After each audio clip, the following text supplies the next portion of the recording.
Hi, I'm here on a ghost hunt tonight.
How do the people communicate with spirits? America is very big, very diverse. We are in a very special place in America right now. First of all, we're way down below the Bible Belt, and we were not American for a very long time.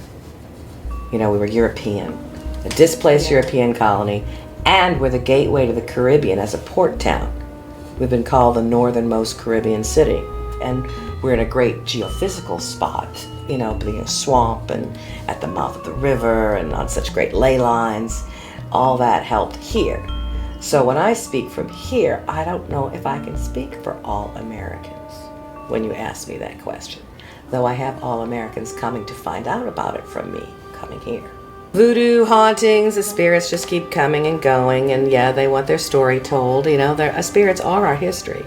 Vampires, well, our fear of vampires here had to do with the enormous amount of plagues and death. For 2 centuries, we had the highest mortality rate in North America. Yellow fever, cholera, dandy fevers, all the other 7 deadlies, and no one knew what was causing it. So fears ran to demons, evil spirits, vampires. So there's always the dark side. As much as you may be feeling this vibrant energy, there is definitely a dark side here as well. My side, the good side, the heavier is usually felt first, but there is definitely a dark side, and you need to keep that in balance. So even though vampires and most people are associated with Anne Rice and her connection to New Orleans, it was deeply more rooted in the fears during plague times. But the reality is, if you want to look at that as the dark side and the other as the light side, you must find your balance between the two. Fight the dark side. Find your balance, and maybe the vampire will help you get there.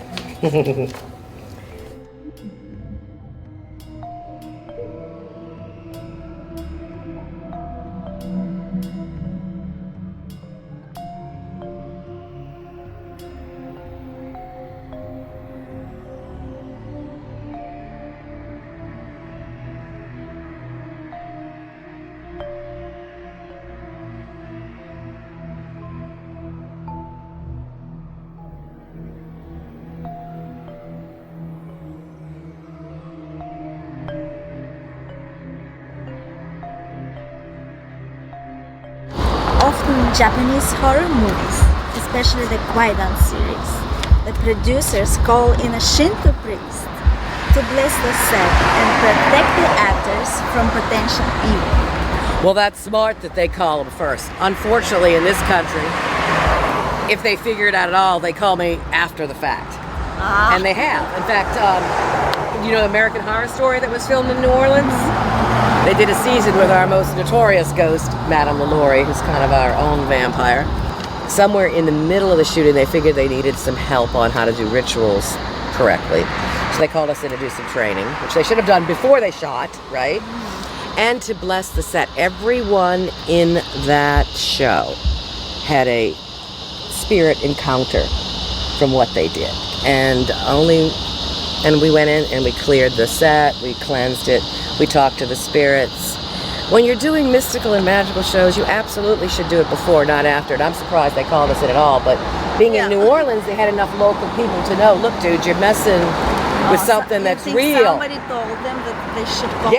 Oh, yeah. But they said, this is real. This is not just Hollywood. You have to do more. And they blew them off for a while till more and more things came happening. And then they called us in and we did the cleansing. Most ghostly encounters do not include bloody, gory violence like in the movies. Hopefully it's not teaching spirits to do such things, but it is putting them in a negative light, you know, and it's teaching people to fear it. The more you fear, the more you call in negative spirits or lower vibrational. So it's not a good thing to put falsities out there about the spirits. Maybe they'll show you what they really think about what you're saying and get a negative reaction. If I talk bad about you, you know, and you meet me, you're going to be a little, you're not going to like me right away, right? You're going to like be very wary or maybe even attack me. Interesting. You know, so it is definitely teaching the wrong way. In this day and age, people might wash their hair more and change their clothes more than they did 100 years ago. But they don't take care of their aura and their spirit body as much as they used to.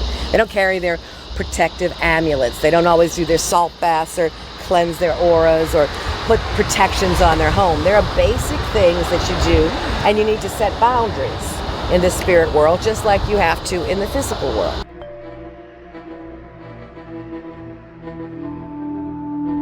They don't kill them. They don't drag them across the floor, you know, but it's a much more subtle attack when they do it, and that's what people don't realize.